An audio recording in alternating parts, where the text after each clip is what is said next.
आइए सुनिए, देखिए, समझिए सनातन सत्य। जैसी दृष्टि वैसी सृष्टि, दृष्टि विज्ञान। कुदरत, कुदरती रचना एवं कुदरत के कानून से शाश्वत सुख की प्राप्ति। जोधपुर के परम पूज्य महात्मा उपासक प्रोफेसर डॉक्टर सोहन राज तातेड़ के निर्देशन में सनातन सत्य। जैसी दृष्टि वैसी सृष्टि, दृष्टि विज्ञान।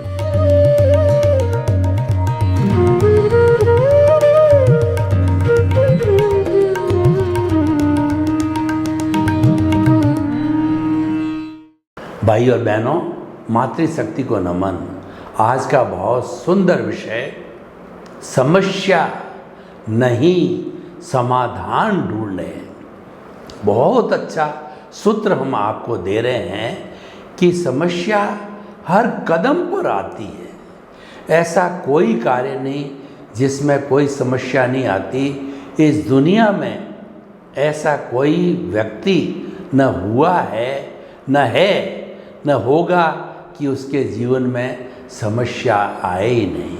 देखिए, भगवान बुद्ध ने क्या कहा कि सोरो is omni present, the cause of सोरो is there, the cause of the सोरो is wishes. If you vanish all the wishes, you can get the permanent pleasure, solvation, इमांसिपेशन, free from all the bondage. जीवन में समस्या है तो उसका समाधान भी है। हर समस्या के भीतर समाधान छुपा हुआ है। एक भौरा है, वो काले रंग का है, लेकिन इस दुनिया में मुख्य 5 तरह के कलर होते हैं: काला, पीला, नीला, सफ़ेद और हरा। वो काला कलर है, वो डोमिनेंट है भौरे का, लेकिन 4 कलर छुपे हुए हैं। ऐसा कभी नहीं होता है कि जो है दूसरी चीज़ें जो एग्जिस्ट करती है उसका अस्तित्व नहीं है। ऐसा नहीं होता है। अस्तित्व होता है, कोई डोमिनेंट होता है और कोई हिडन होता है। अगर समस्या आती है तो ये मान के चलिए इसका समाधान हिडन है। वो हमारे पास पैनी नज़र होनी चाहिए कि मैं उस समाधान को हम ढूंढ सकें। तो कहने का अर्थ ये है कि चिंता नहीं चिंतन करो, व्यथा नहीं व्यवस्था करो, प्रशंसा नहीं प्रस्तुति करो। आप जो है चिंता मत कीजिए, चिंतन कीजिए। जो समस्या आ गई है, आप चिंतन करने बैठ गए, अब क्या होगा, अब कैसे करें, अब किस तरीके से हमारा जीवन चलेगा। ऐसा सोचने की ज़रूरत नहीं है। आप तो चिंतन करो कि इस समस्या से कैसे निजात पा सकते हैं। व्यथा नहीं व्यवस्था करो। मात्र जो है व्यथा करने से, दुख करने से समाधान नहीं आएगा। समाधान तो ढूंढने से आएगा, पुरुषार्थ से आएगा, प्रयास करने से आएगा, श्रम करने से आएगा और ज़रूर आएगा। प्रशंसा नहीं प्रस्तुति करो।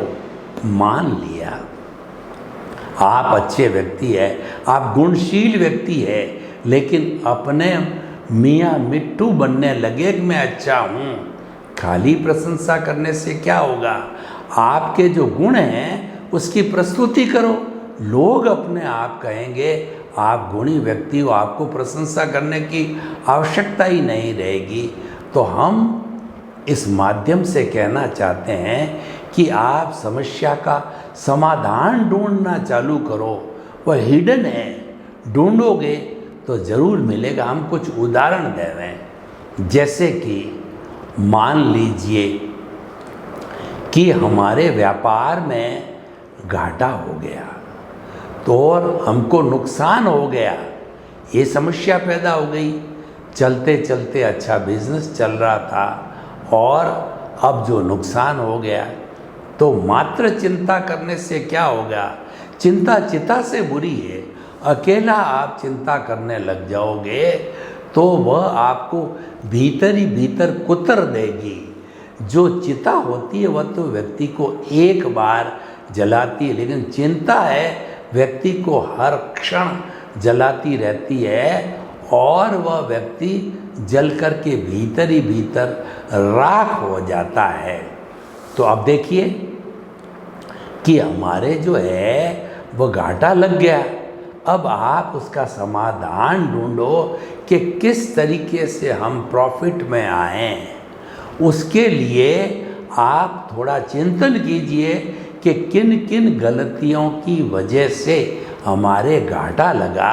आपको कारण सामने आएंगे कि हमने जो पैसा उधार दे दिया, दूसरा पड़ोसी के जो दुकान से कंपटीशन करने की वजह से हमने जो है बिना मुनाफा कमाए नुकसान के अंदर कपड़ा बेच दिया, और तीसरा हमने समय से पेमेंट नहीं भेजा तो हमारे माल आना बंद हो गया और ग्राहक टूटने लग गए। इस तरीके से कारणों को खोजिए और उन कारणों का निवारण प्रारंभ कीजिए कि हमको नुकसान में कपड़ा नहीं बेचना है, हमको उधार नहीं देना है, और हमको वाजिब मुनाफा जो हम पहले ले रहे थे 10%, 15%, 5%, वही पुनः नीति वापस लागू करो। तो ये जब नीतियाँ वापस लागू करके हम उसी स्थान पे, उसी धंधे में पॉलिसी चेंज करके हम वापस जो धंधा चालू करते हैं, हमारा समय अच्छा आता है, पुण्योदय आता है, तो हम पहले पूर्व की स्थिति से कई गुना और ऊपर चले जाते हैं। ये देखिए, इसमें पुण्य पाप भी काम करता है। पुण्योदय होता है तो व्यक्ति को नफ़ा नफ़ा, तरक्की तरक्की होती जाती है। पापोदय होता है तो व्यक्ति को घाटा घाटा घाटा नीचे व्यक्ति बैठता जाता है।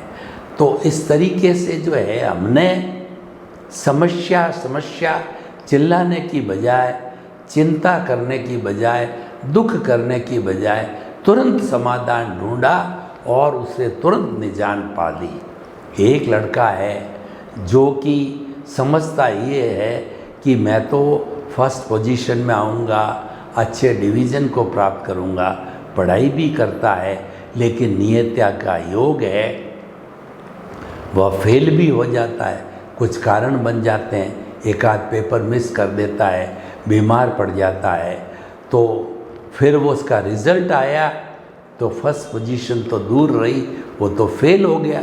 घबराने की कोई बात नहीं है। जब हम कोई कार्य करते हैं तो दो ही चीज़ें होती है, सफलता या असफलता। असफलता में घबराने की क्या ज़रूरत है? जो महात्मा गांधी ने कहा, कोई भी व्यक्ति महान बना है, इसका मतलब उसके जीवन में असफलता जरूर आई है, श्योर आई है, अवश्य आई है।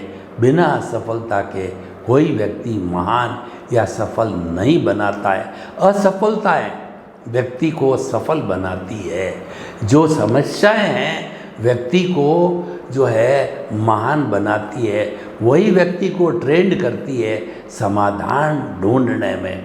जो व्यक्ति विपरीत परिस्थितियों के अंदर स्ट्रगल करता है वही महान व्यक्ति होता है। और कहा भी गया है कि स्ट्रगल इज़ लाइफ। जो व्यक्ति संघर्ष नहीं करता है वो व्यक्ति कभी भी महान नहीं बनता है। आपने देखा होगा बड़े बड़े कुबेरपतियों के जो बच्चे होते हैं वो कोई बड़ा कार्य नहीं कर पाते हैं, वो तो अपने पिता की संपत्ति को एंजॉय करते हैं, मौज मज़ा और मस्ती करते हैं। और बेचारे बाबा साहेब अम्बेडकर, स्वामी विवेकानंद, दयानंद सरस्वती, महात्मा गांधी, छत्रपति शिवाजी, तांत्या टोपे, किन किन का नाम लूँ, उन लोगों ने कड़े से कड़े जो है रानी अहिल्या, कड़े से कड़े संघर्ष किए और उस संघर्षों के अंदर, समस्याओं के अंदर घबराए नहीं और हर समस्या में छिपे हुए समाधान को बड़ा जो है वो मध्यस्थ भाव में रह कर के वो संतुलित तरीके से निकाला और वो महान बने। तो आज का विषय हमको जो है उत्साह पैदा करता है, हमको पॉजिटिव थिंकिंग बताता है, हमारे को जीवन के गुर देता है कि समस्याओं के अंदर समाधान को ढूंढो, समस्या मूलक मत बनो, समाधान मूलक बनो। कई बार क्या होता है कि कोई भी तकलीफ़ आती है तो कुछ कहना चाहिए जेलेसी रखने वाला, और जो है जो कहना चाहिए उस व्यक्ति को गिराने वाला व्यक्ति वो समस्या मूलक बनता है और समस्या पैदा करता है, उसको और नर्वस करता है, उसका हेल्प करने की बजाय उसको तोड़ता है। ऐसे लोग भी होते हैं।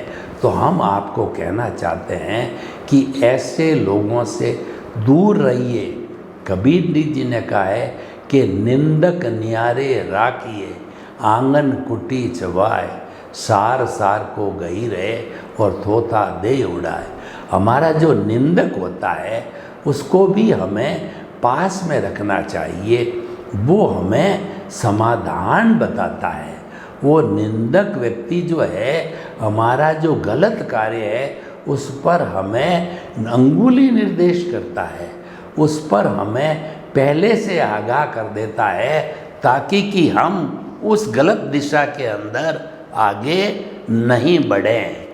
तो बाप देखिए कि हमें जो है वो समस्याओं के अंदर समाधान को ढूंढना चाहिए और निराश नहीं होना चाहिए। जीवन में कभी भी व्यक्ति को निराशा के भाव नहीं लाना चाहिए। और मैं आध्यात्मिक जगत की बात करूं कि जो हमारे भीतर प्रभु विराजमान हैं, जिसकी ताकत से हम बोल रहे हैं, खा रहे हैं, पी रहे हैं, उठ रहे हैं, बैठ रहे हैं, तो वह तो जो है अशरीरी है, वह तो अनंत ज्ञान, अनंत दर्शन, अनंत शक्ति, अनंत सुख का धाम है। उसमें तो दुख है ही नहीं है, तो समस्याएं आएगी कहाँ से? ठीक है, हमारा जो व्यवहार जगत है उसके अंदर पुण्य पाप का खेल है। पुण्योदय होने पर जो है हमारी समस्याएं समाप्त होती है, पापोदय होने पर समस्याएं खड़ी होती है। लेकिन समस्याएं आए या जाए उससे हमें दुखी नहीं होना, विचलित नहीं होना चाहिए। उसके अंदर हमको मध्यस्थ भाव रखना चाहिए, धैर्य रखना चाहिए। साईं बाबा का पूरा जीवन चरित्र पढ़ो तो उन्होंने केवल 2 बात ही कही है कि श्रद्धा और सबूरी। उनकी पूरी फिलॉसॉफी, जिन्होंने इतनी बड़ी समस्याओं का समाधान किया, चमत्कार किया, मानवता की सेवा करी और कष्ट पाने वाले लोगों को कष्टों से उबारा, केवल 2 सिद्धांत के ऊपर। एक तो ये है कि आप श्रद्धा रखो, आप अपने आप पर श्रद्धा रखो, जो कार्य कर रहे हो उसमें आप श्रद्धा रखो। आप सफलता चाहते हो, सोच लीजिए कि सफलता थोड़ी सी दूर है, आपको निराश होने की जरूरत नहीं, यानी धैर्य रखिए, आप धीरज रख करके और उस समस्या को फेस कीजिए। आप शांत रहिए, आप निराश नहीं होइए और आप पूर्ण जोश खरोश के साथ में आगे बढ़ते रहिए। समस्या का समाधान अपने आप आ जाएगा, सफलता आपके चरण चूमेगी, आपको सफलता अवश्य मिलेगी। यही हम कहना चाहते हैं। हमारा सनातन सत्य कार्यक्रम है, आपको यूनिवर्सल ट्रुथ देता है, आपको शाश्वत सुख की नींव लगाता है और हमारा आधार है कि जो है वो कुदरती रचना और कुदरत का कानून है उसके ऊपर आधारित है। यानी वो ये कहता है कि जो कुछ भी आपका ये जीवन चल रहा है इसका संचालन जो है कुदरत करती है। यानी कुदरत ही आपके इस जीवन की क्रिएटर, ऑपरेटर और डिस्ट्रॉयर है। तो आप जो है कुदरत के द्वारा संचालित होते हो, तो आप उसके अंदर अपनी टांग क्यों अड़ाओ, आप तो कुदरत को समर्पित हो जाओ।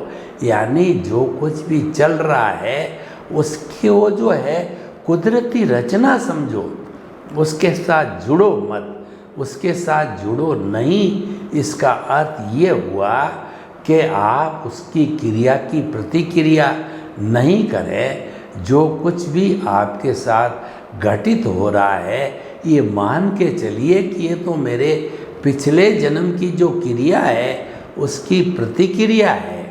ये जो मैंने पिछले जन्म में एक्शन किया था उसका ये रिएक्शन है, उसकी ये पुनरावृत्ति है और ये तो मेरा ही किया हुआ है। तो किसी को दोष नहीं देना चाहिए और जो कुछ भी घटित हो रहा है कुदरती रचना, कुदरती रचना, कुदरती रचना मान के चलते रहना चाहिए। वो हमारा सम्यक तप है, वो तपस्या है। अच्छा बुरा जीवन में घटित होता है, जन्म से मृत्यु के बीच, सुबह से शाम तक के बीच उसको तटस्थ भाव से देखते रहना, उसके ज्ञाता दृष्टा रखना, उसका भेद विज्ञान करना। ये तो प्रकृति है और मैं तो पुरुष हूँ, मैं अलग हूँ। भेद विज्ञान का मतलब अलग अलग। मैं मन वचन काया रूपी शरीर नहीं हूँ, मैं तो मन वचन काया से मुक्त ऐसा शुद्ध आत्मा हूँ। ये भेद विज्ञान करते हैं, ये जुदापन की जागृति करते हैं कि मेरा व्यवहार जगत अलग है, मेरा निश्चय जगत तो मैं शुद्ध आत्मा हूँ, मैं तो मन वचन काया से मुक्त ऐसा शुद्ध आत्मा हूँ। और ये मन वचन काया तो कुदरती रचना है, इसका नियंत्रण मेरे हाथ में नहीं है, मेरा किया हुआ है, इसकी संचालक कुदरत है। तो वो तो मुझे सहन करना ही पड़ेगा, उसके रिजल्ट को तो मुझे स्वीकार करना ही पड़ेगा। तो उस पर कोई भी रिएक्शन नहीं करना, उसको कुदरती रचना मानते जाना, तो आपको कोई तरह का कष्ट नहीं होगा। जब आप प्रतिक्रिया नहीं करोगे तो कोई तकलीफ नहीं होगी, मात्र उसको आप ज्ञाता दृष्टा भेद विज्ञान जुदापन की जागृति के द्वारा देखते रहोगे तो कोई समस्या आएगी नहीं, क्योंकि वो आपके हाथ में नहीं है, उसका संचालन कुदरत के हाथ में है। ऐसा करने से आपका जितना भी जो चार्ज होके आया था वह धीरे धीरे डिस्चार्ज होकर के बर्फ़ की तरह पिघल जाएगा और आपका शुद्धिकरण हो जाएगा। तो हम आपको ये बताना चाहते हैं, समस्या से घबराओ मत। देखिए अंधेरा होता है और व्यक्ति जो है घबराने लग जाता है, भूत चिंतन करने लग जाता है, बोलने लग जाता है, चिल्लाने लगता है। तो भूत कोई दिखता थोड़ा ही है, भूत अगर है तो उसका मुकाबला करो, भूत भाग जाएगा। भूत है नहीं, ये कल्पना है। सुख और दुख वास्तव में उसका कोई अस्तित्व नहीं है, ये मानव की एक कल्पना मात्र है। सुख बाहर है ही नहीं, लेकिन आपने आरोपण कर लिया कपड़े में सुख है, धन में सुख है, स्त्री में सुख है, भोजन में सुख है, पद प्रतिष्ठा, मकान, रोटी, कपड़ा, मकान, शिक्षा, चिकित्सा, सब में सुख है। आपकी ये भ्रांत मान्यता है।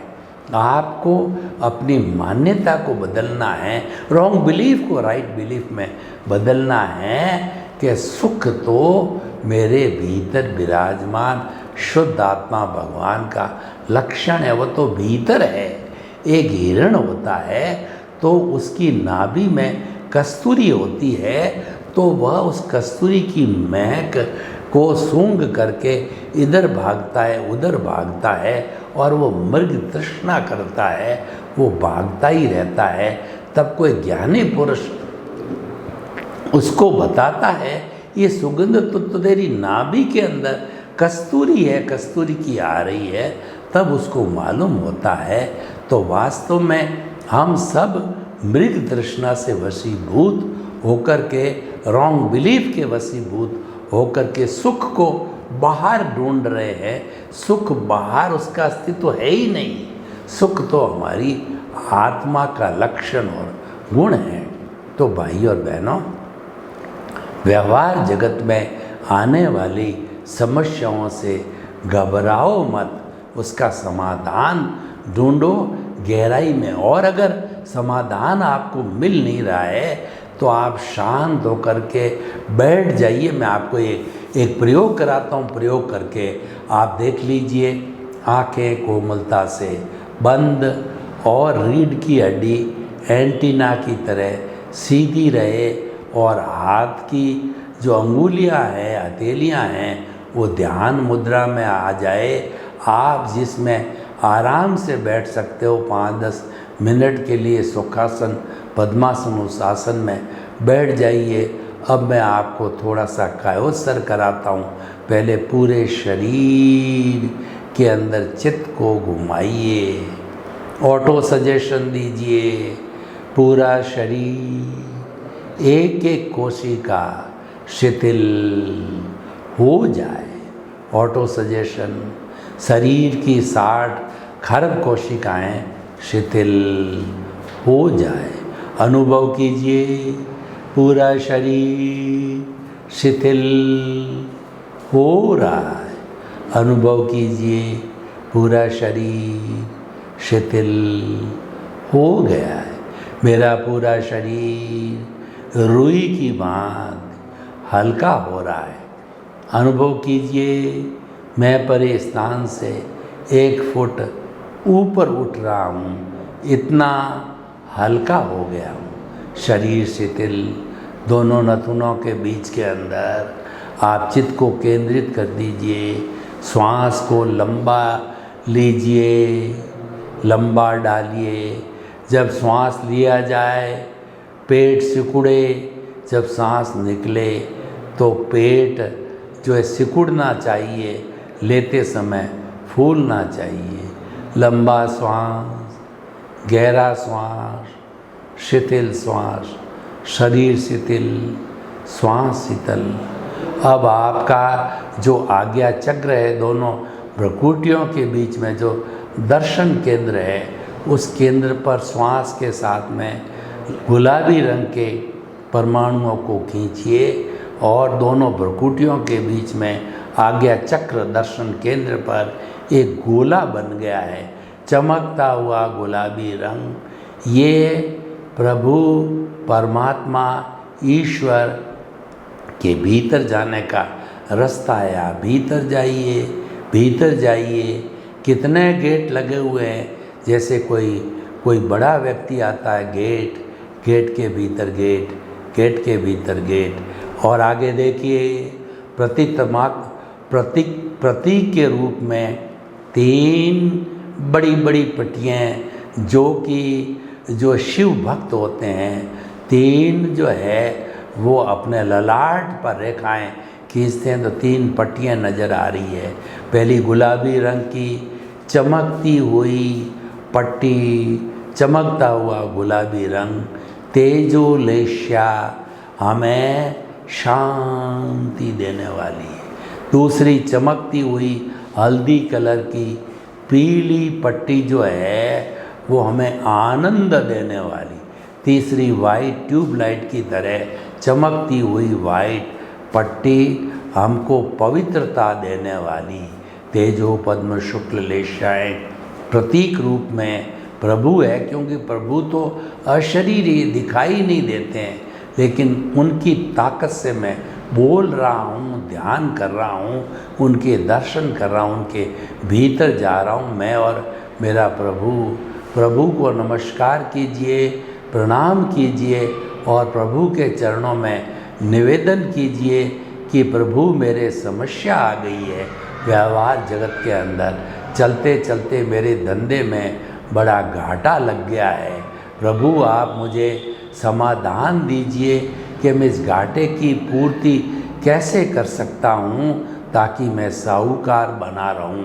प्रभु से आपने एक बार वार्ता की, 2 बार किया, 3 बार किया और प्रभु ने समाधान दिया कि उन कारणों को ढूंढो जिस कारण तुम्हारे घाटा लगा।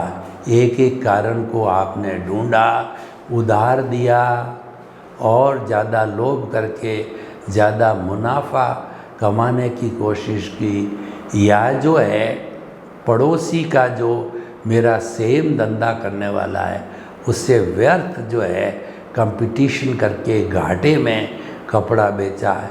कारणों की सूची तैयार हो गई। प्रभु ने कहा कि इन कारणों का निवारण करो, तथास्तु। प्रभु से समाधान मिला, समस्या का समाधान प्रभु ने दिया। प्रभु की कृपा हुई, प्रभु के दर्शन हुए और प्रभु के प्रति कृतज्ञता ज्ञापित करो। प्रभु ने हमारे को आशीर्वाद दिया और धीरे धीरे आप पुनः अपने मूल स्वरूप में आइए। आप धीरे धीरे आँखें खोलिए, देखिए श्वास भारी हो रहा है, शरीर भारी हो रहा है। आँखें खोलिए, प्रभु का जो आशीर्वाद आपको मिला आपकी हथेलियों पे आ गया है, उस आशीर्वाद को आपने अपने सिर पर 3 बार लगाइए।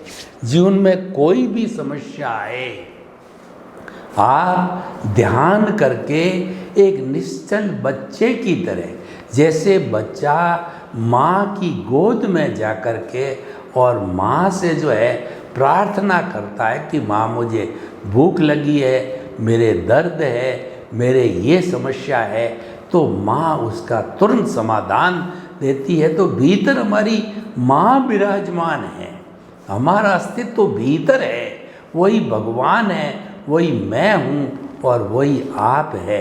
इससे बढ़ कर के कोई देवता नहीं है, इससे बढ़ के दुनिया में आपके लिए कोई शक्ति नहीं है। दुनिया का बड़ा से बड़ा अगर कोई देवता आपका कोई नुकसान नहीं कर सकता, आपको कोई लाभ नहीं दे सकता, आपको लाभ देने वाला आपका प्रभु है। तो हम आपको इस एपिसोड के माध्यम से बताना चाहते हैं, समस्या आना स्वाभाविक है। जीवन समस्याओं से भरा हुआ है। निराश नहीं होकर के, समाधान मध्यस्थ होकर के धैर्य के साथ खोजिए और समाधान पाइए। सर्वे भवन्तु सुखिनः, सर्वे सन्तु निरामया। लोक के सब जीवों को सुख मिले, शांति मिले, आनंद मिले, प्रेम मिले, उनके जीवन की सभी समस्याओं का समाधान हो। आपके प्रति मंगल भावना।